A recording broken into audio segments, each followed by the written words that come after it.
हे अस्सलाम वालेकुम दोस्तों, कैसे आप लोग। तो बंधुरा finally Redmi Note 10 Pro MIUI 13 update release হয়ে গেছে, পাবলিকভাবে ফুলভাবে রিলিজ হয়ে গেছে। আজকের এই ভিডিওতে দেখাবো MIUI 13 কি ফিচার্স কি অ্যানিমেশন থাকতেছে। তো বন্ধুরা MIUI 13 যদি আপনার ডিভাইসে না এসে থাকে তাহলে অবশ্যই ভিডিওটি শুরু থেকে শেষ পর্যন্ত কন্টিনিউ করতে থাকুন। তো বন্ধুরা আপনি যদি আমাদের চ্যানেলের নতুন ভিউয়ার্স হয়ে থাকেন তাহলে অবশ্যই চ্যানেলটি সাবস্ক্রাইব করবেন আর পাশে থাকা বেল আইকনটিতে ক্লিক করে অলে প্রেস করে রাখবেন নতুন সকল ভিডিও আপডেট পেতে। আর ভিডিওটিতে একটি লাইক দিতে ভুলবেন না, অবশ্যই ভিডিওটিতে একটি লাইক দিয়ে দিবেন। তো বন্ধুরা আপনারা এখানে দেখতে পাচ্ছেন MIUI 13.0.4.0 স্টেবল ভার্সন আপনারা এখানে দেখতে পাচ্ছেন স্টেবল ভার্সন। তো বন্ধুরা এই আপডেটে কিন্তু প্রচুর পরিমাণ ফিচার্স অ্যানিমেশন থাকতেছে। এই আপডেটে আপনারা পেয়ে যাবেন Android 12 আপডেট আপনারা পেয়ে যাবেন, এর সাথে সাথে পেয়ে যাবেন লেটেস্ট সিকিউরিটি প্যাচ আপডেট আপনারা পেয়ে যাবেন। আপনারা এখানে দেখতে পাচ্ছেন Android 12 update, Android security patch update January 2022 আপনারা এখানে দেখতে পাচ্ছেন লেটেস্ট সিকিউরিটি আপডেট আপনারা পেয়ে যাবেন। এর সাথে সাথে আপনারা পেয়ে যাবেন প্রচুর পরিমাণ ফিচার্স অ্যান্ড অ্যানিমেশন আপনারা পেয়ে যাবেন। নিউ কন্ট্রোল সেন্টার আপনারা পেয়ে যাবেন, MIUI 13 এর নিউ কন্ট্রোল সেন্টার পেয়ে যাবেন। তো বন্ধুরা এই আপডেটে কিন্তু আপনারা প্রচুর পরিমাণ ফিচার্স পেয়ে যাবেন। তো বন্ধুরা অনেকজনে বলতে পারেন যে ভাই এখনও তো আমাদের আপডেট আসে নাই।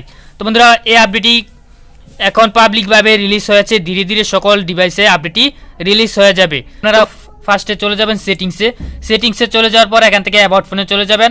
অ্যাবাউট ফোনে চলে যাওয়ার পর এখান থেকে আপনারা MIUI ভার্সনে ক্লিক করবেন। ক্লিক করার পর আপনাদের যদি এখানে নো আপডেট অ্যাভেলেবেল দেখায় তারপর আপনারা এখানে চেক ইন ফর আপডেটে ক্লিক করবেন।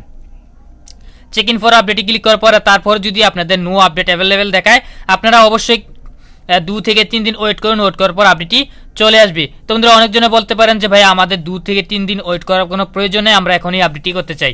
আপডেটটি করতে হলে অবশ্যই আমাদের ভিডিও ডেসক্রিপশন বক্সে ক্লিক করবেন, সেখানে টেলিগ্রাম গ্রুপের লিঙ্ক দেওয়া আছে, সেখান থেকে এসে আপনারা আমার টেলিগ্রাম গ্রুপ থেকে সরাসরি ডাউনলোড করে নেবেন। তো বন্ধুরা এখানে আপনারা যদি Android 13 এর ডিভাইস এলিজিবল ভিডিওটি যদি না দেখে থাকেন তাহলে অবশ্যই আপনারা দেখে আসবেন, কেননা MIUI 13 এর পাশাপাশি কিন্তু Android 13 এর কিন্তু ডিভাইস লিস্ট অলরেডি রিলিজ হয়ে গেছে Xiaomiর পক্ষ থেকে।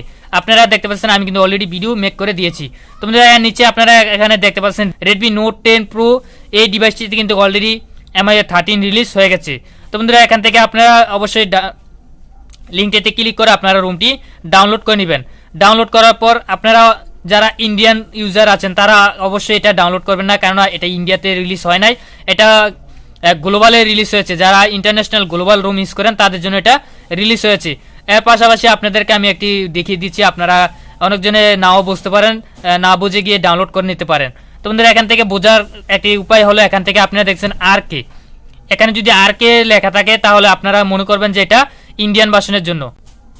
তো বন্ধুরা এখানে যদি RK লেখা থাকে তাহলে মনে করবেন এটা ইন্ডিয়ান ভার্সনের জন্য, আর যদি এখানে SK লেখা থাকে তাহলে আপনারা মনে করবেন যে এটা ইন্টারন্যাশনাল গ্লোবাল ভার্সনের জন্য, আপনারা এটা ডাউনলোড করবেন না। যারা ইন্টারন্যাশনাল গ্লোবাল রুম ইউজ করেন তারা ডাউনলোড করবেন, আর যারা ইন্ডিয়ান ভার্সন ইউজ করেন তারা কিছুদিন ওয়েট করুন, ওয়েট করার পর আপডেটটি এসে যাবে। তো বন্ধুরা এখান থেকে আপনারা সরাসরি চলে যাবেন আবার MIUI ভার্সনে। তারপর এখান থেকে আপনারা 3 ডট মিনিটে ক্লিক করবেন। ক্লিক করার পর এখানে আপনারা দেখতে পাচ্ছেন এখানে ফাইলটি ডাউনলোড করার পর আপনারা এটা ইনস্টল করার সিস্টেমটি কিন্তু এখানে ইনেবল করা নেই। এটা ইনেবল করতে হলে অবশ্যই আপনারা MIUI লোগোটিতে 3 থেকে 4 বার ট্যাপ করবেন। ট্যাপ করার পর এখানে দেখছেন আমাদের ফোকাস মুডটি কিন্তু ইনেবল হয়ে গেছে। ইনেবল হয়ে যাওয়ার পর এখান থেকে আপনারা 3 ডট মিনিটে আবার ক্লিক করবেন। ক্লিক করার পর এখান থেকে চুজ আপডেট প্যাকেজ এটাতে ক্লিক করবেন। ক্লিক করার পর এখান থেকে আপনাদের সরাসরি ফাইল ম্যানেজার নিয়ে আসবে। আপনারা এখান থেকে ফাইল ম্যানেজারে গিয়ে ফাইলটি সিলেক্ট করে দিবেন। ফাইলটি কিন্তু আপনাদের জিপ ফাইল দেখাবে। প্রেস করে দেওয়ার পর এখান থেকে ওকে বাটনে প্রেস করবেন। প্রেস করার পর এটা ফাইলটি অটোমেটিক রিলোড হয়ে আপনাদের আপডেটটি ইনস্টল হয়ে যাবে। তোমাদের এর পাশাপাশি কিন্তু আপনারা প্রচুর পরিমাণ ফিচার্স অ্যানিমেশন থাকতেছে। তোমাদের আজকের ভিডিও এই পর্যন্ত, এতক্ষণ ভিডিওটি দেখার জন্য অসংখ্য ধন্যবাদ। আসসালামু আলাইকুম।